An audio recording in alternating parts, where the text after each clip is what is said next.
Salut tout le monde. Entre Pochettino et Erik ten Hag, qui doit être viré le premier?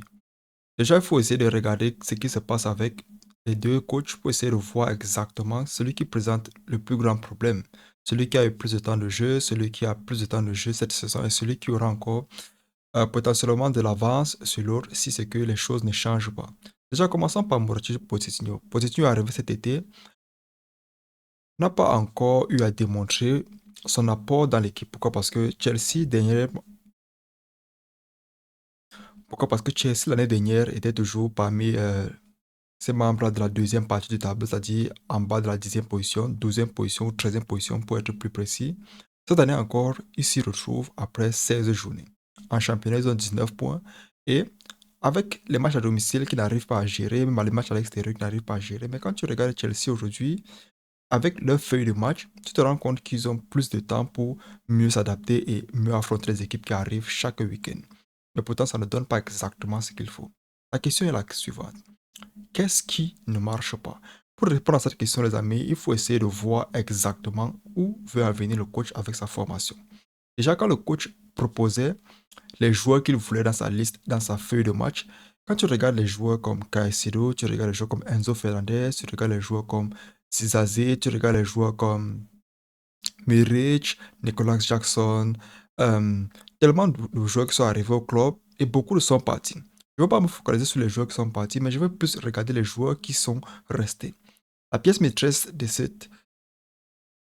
puzzle, comme on dit souvent, c'était un concours. Il se blesse et je pense que de là, ça crée un peu un petit secousse. Pourquoi? Parce que lors des matchs, des friendly games, si on peut le dire ainsi, Chelsea jouait bien, Chelsea gérait bien. On avait l'impression que c'était un nouveau Chelsea qui arrivait et qui devait exploser tout en Premier League. Mais pourtant, ce n'est pas ça. Quand aujourd'hui un Nkunku est blessé, ce n'est pas la même chose. On voit maintenant aujourd'hui le coach essayer de trouver un remplaçant à ce poste-là. Ce qui n'est pas chose aisée. Pourquoi? Parce qu'il y a les joueurs comme Gallagher qui, certains matchs, jouent à ce poste-là. Ça ne produit pas exactement ce qu'il faut. Pourquoi? Parce qu'il se retrouve plus à une position naturelle de défenseur, c'est-à-dire milieu récupérateur, que de milieu offensif, que celui qui va délivrer la dernière passe. Tu regardes de l'autre côté, tu as Enzo Fernandez qu'on remplace souvent à ce poste-là. Ce qui fait que ça crée un peu euh, un surplus dans le distributeur. C'est-à-dire quoi? Il y a plus de milieux offensifs qu'un milieu offensif. C'est-à-dire que les deux, parfois, avec Gallagher, qui essaie souvent de jouer au même poste, ça fait que essayer de changer de position crée souvent un vide au milieu de terrain. Et Chelsea, aujourd'hui, souffre à cause de ça.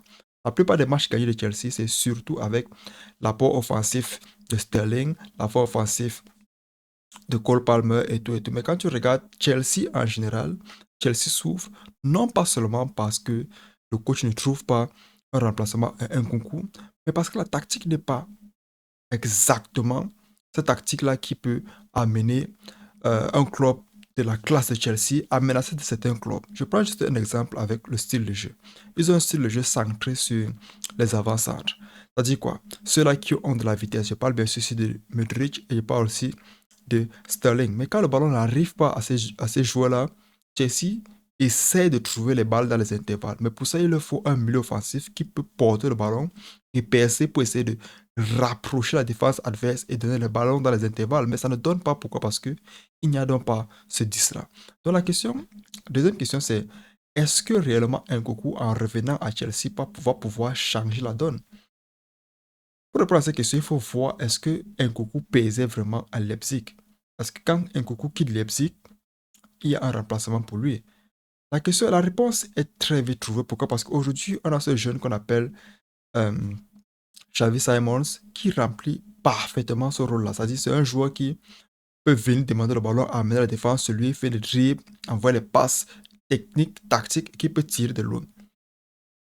Donc quand tu regardes Nkunku aujourd'hui avec le style de jeu que prévoyait faire Pochettino, tu as l'impression que c'est à cause de ça que Chelsea n'arrive pas à gagner ses matchs. Mais on parle bien sûr ici d'un coach de renommée internationale. Est-ce qu'en tant que coach, tu devais te reposer sur une seule tactique?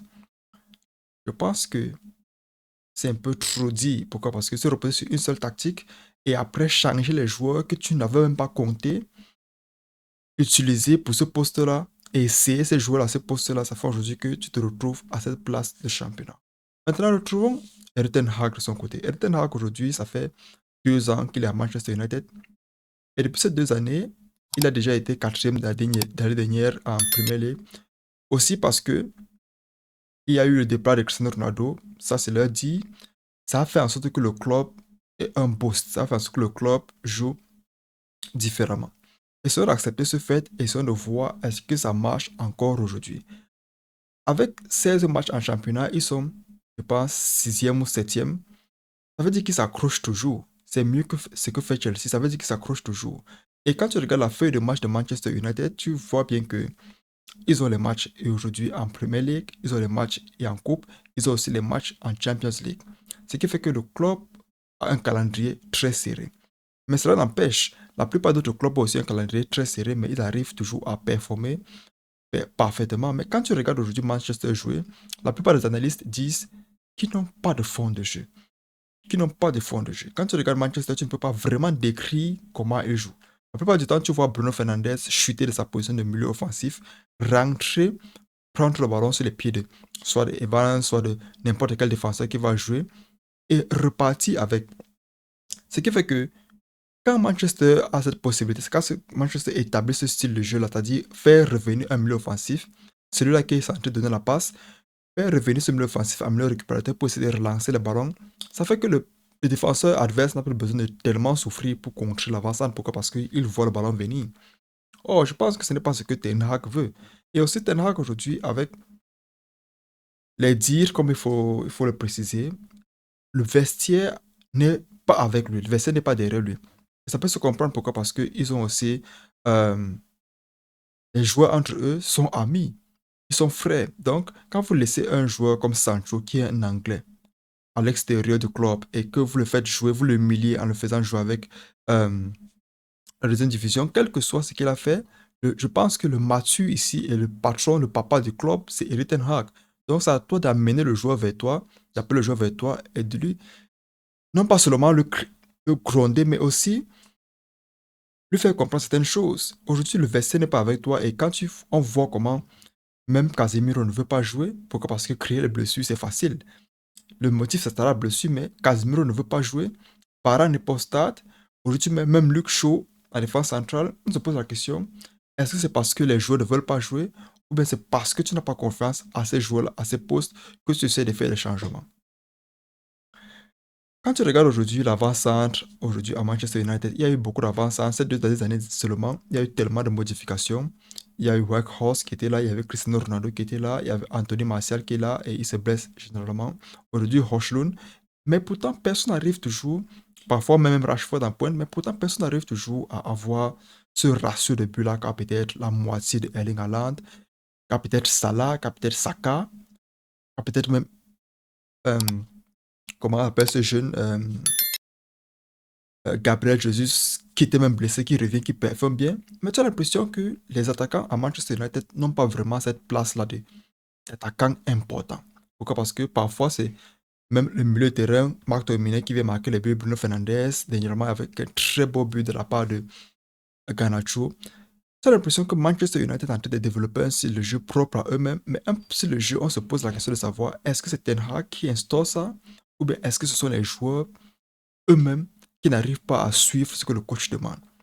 Quoi qu'il en soit, Erik ten Hag sort après un match, après l'interview, il dit toujours que les joueurs n'ont pas bien performé. Il dit toujours que les joueurs n'ont pas, soit c'est l'humilité qui manque, soit c'est parce que les joueurs n'ont pas vraiment bien performé, ou bien c'est lui-même qui est en train de donner une formation que les joueurs n'arrivent pas à supporter. Dernièrement, en presse, il y a eu certains joueurs qui sont plaints du fait qu'ils couraient beaucoup à l'entraînement, ils ne savent pas pourquoi ils courent beaucoup et tout et tout. Et ça fait en sorte qu'aujourd'hui, le coach, on a l'impression qu'il reste sur ses positions, il est stoïque sur ses positions, et ça pèse sur lui. Pourquoi? Parce que les résultats ne sont pas. Les résultats ne sont pas là. Donc quand tu regardes aujourd'hui, Erik ten Hag et Pochettino, c'est deux coachs pour moi qui ont deux grands clubs à gérer. Il y a les ressources humaines. Quand je parle des ressources humaines, j'espère que vous me comprenez, le mental, les joueurs et tout et tout. Mourinho l'avait dit dernièrement, quand tu es un coach et que tu ne peux pas coacher un grand joueur, tu ne peux coacher personne. Quand tu ne peux pas coacher un grand joueur, tu ne peux coacher personne. Ça veut dire quoi? Quand tu ne connais pas gérer la mentalité des joueurs, ça pèse sur toi et sur l'équipe. Du côté de Chelsea, je ne pense pas que c'est à cause de la mentalité des joueurs. C'est à cause peut-être du talent ou du coach, la tactique du coach elle-même. Et du côté de Manchester, c'est beaucoup de choses qui se mixent et qui donnent quelque chose qui n'est pas beau. Donc, quand on essaie de peser et qu'on vous pose la question à vous, selon le rendement proposé par les coachs actuellement, je parle bien sûr de Erik ten Hag et je parle bien sûr aussi de Pochettino, est selon vous le coach qui peut être renvoyé, le premier? Vous me dites tout en commentaire avec une petite raison simple et on essaie de débattre prochainement. Pour cette vidéo les amis, on se revoit la prochaine fois. Prenez soin de vous, la paix sur vous. Ciao.